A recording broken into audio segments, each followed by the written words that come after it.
Hello lovelies, I'm Christina and today I'm going to show you the books that I bought on my last trip to London.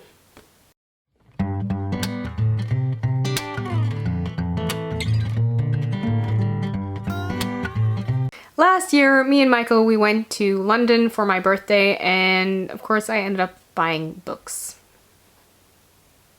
I mean, I'm not surprised and I know you're not surprised, so let's just jump into the books. I'm going to start off with a couple of paperbacks, and the first one is one I mentioned in my December wrap-up, and that is The Christmasaurus by Tom Fletcher. This is a Waterstones exclusive, so it does have red sprayed edges right here, which I've been trying to say red sprayed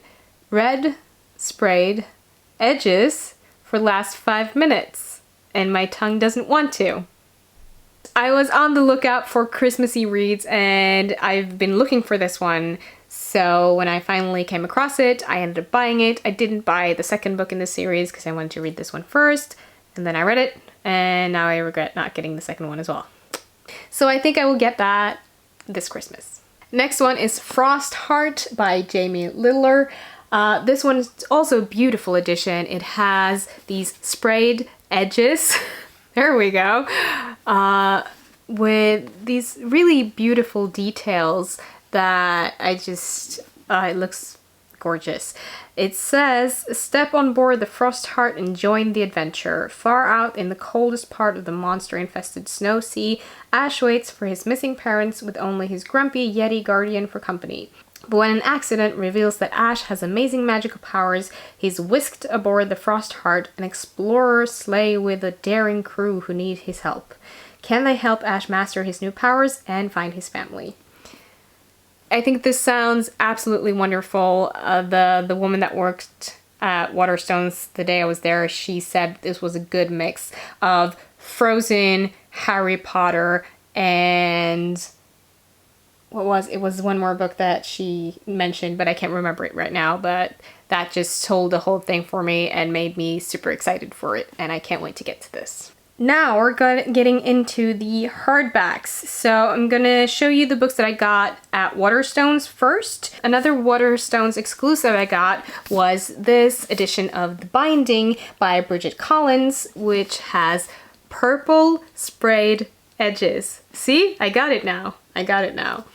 I didn't really know much about this story, although I've seen the cover here and there and heard some mixed things. It says, imagine you could erase your grief, imagine you could forget your pain, imagine you could hide a secret forever. Emmett Farmer is working in the fields when a letter arrives summoning him to begin an apprenticeship.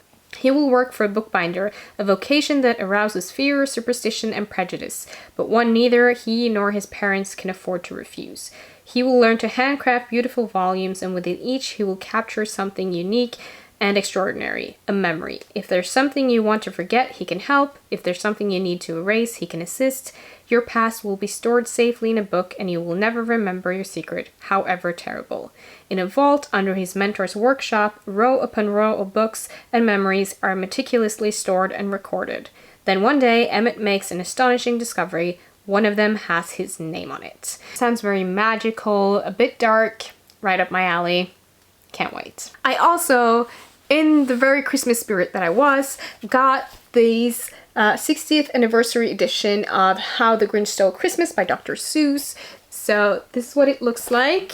It is in this holder right here. So, oops, wrong way around. Here you have it, the actual book. And then tells the story about how the Grinch stole Christmas. Now, the story about the Grinch is one of my absolute favorite Christmas stories, and 2 of my favorite Christmas movies. Well, 3 actually. I love all 3 of them. But I've never owned a book edition of the story, which is ridiculous. So I was on the lookout for it when I stumbled across this beautiful edition, so I had to get it. I had to. Then we have Gwendy's Magic Feather by Richard Chizmar, foreword here by Stephen King. Now this is the second novel following Gwendy's Button Box, which Richard Chizmar and Stephen King co-wrote. I absolutely love this. I have a full review of it that I will link so you can go check that out if you want to. So I was very excited to see the second novel coming out. Slightly disappointed that this one isn't co-written with Stephen King, but still, I can't wait to get into it and find out if I will love it just as much when it's written by Chizmar alone. And for all I know, it could be mostly Chizmar's work in the button box as well. Who knows?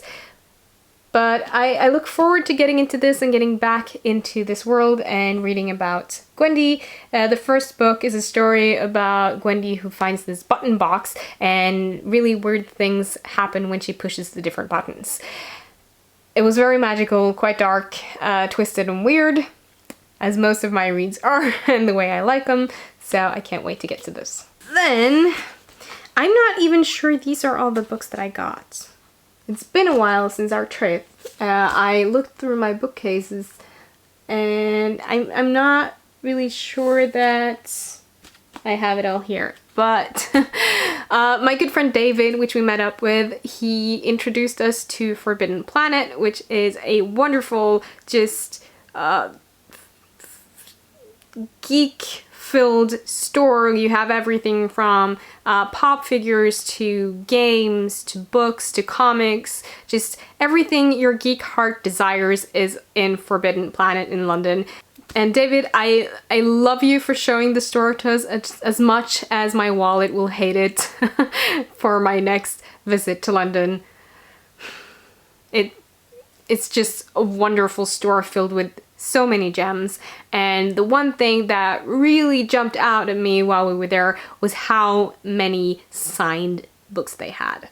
And you know, I am a sucker for beautiful hardback and a signed book, like most of us book nerds often are. So I picked up 3 signed novels. I think I only picked up 3. I can't remember if there were any else. I think it was only 3. Pretty sure. Well, who knows. The first one is a book that I've had my eye on for a while and I really wanted to read. So when I saw that this was there as a signed edition and as a hardback, it was like, yes, I'm getting it. And that is Imaginary Friend by Stephen Chbosky. So there's the signature right there. It says, imagine leaving your house in the middle of the night, knowing your mother is doing her best, but she's just as scared as you.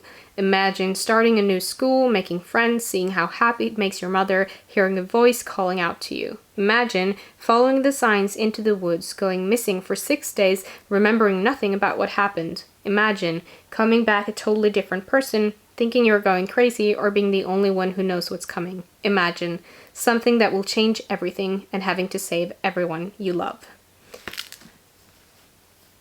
Sounds dark and twisted.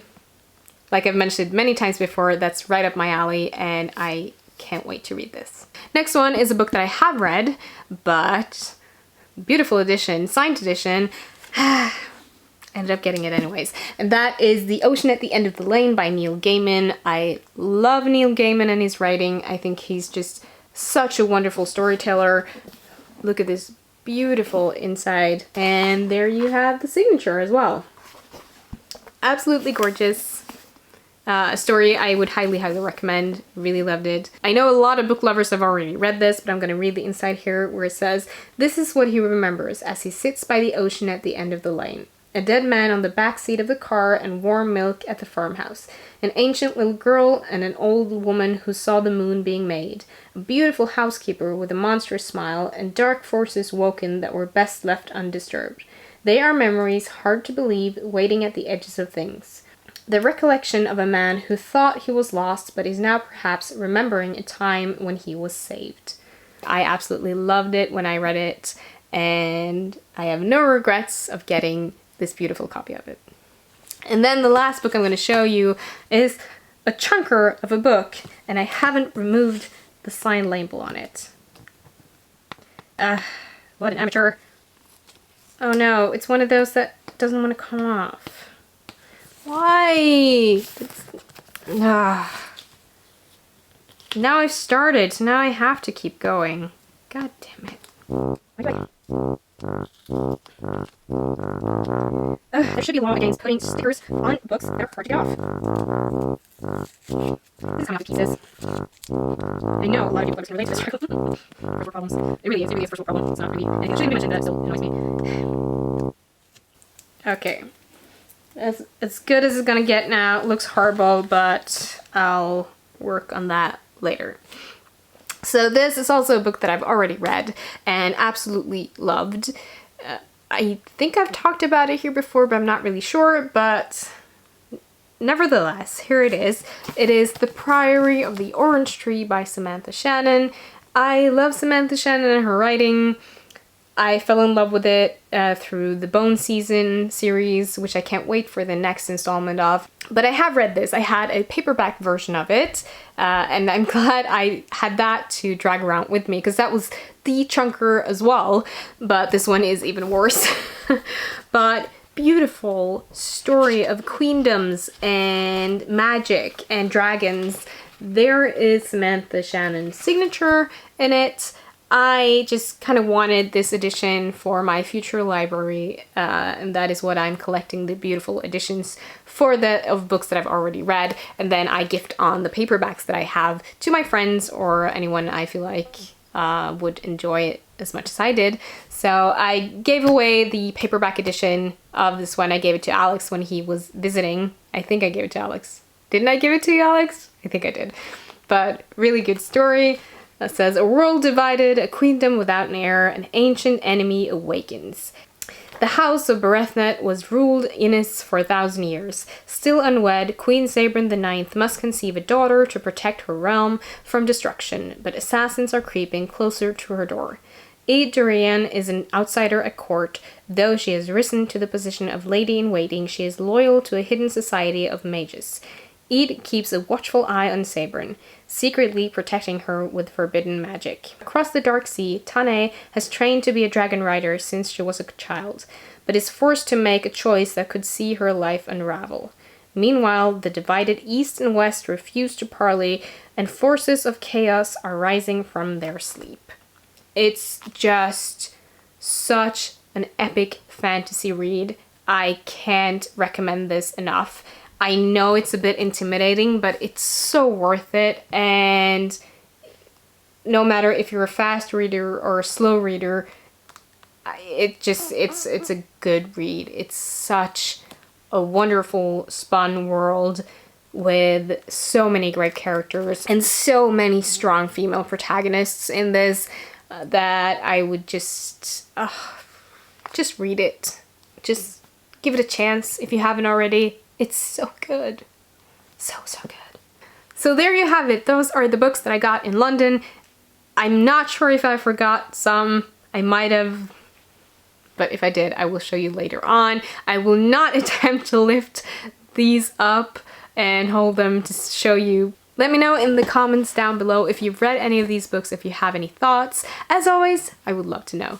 I will link to all of these books down below, although I'm not sure I'm going to find all of them signed. But I will try to find the exact edition that I've showed you so you can go check them out and get yourself a copy if you want to. Thank you so much for watching. Don't forget to give this video a thumbs up if you liked it and hit that subscribe button if you haven't already.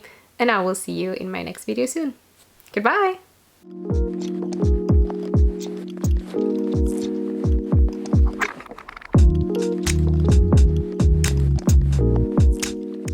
The red sprayed edges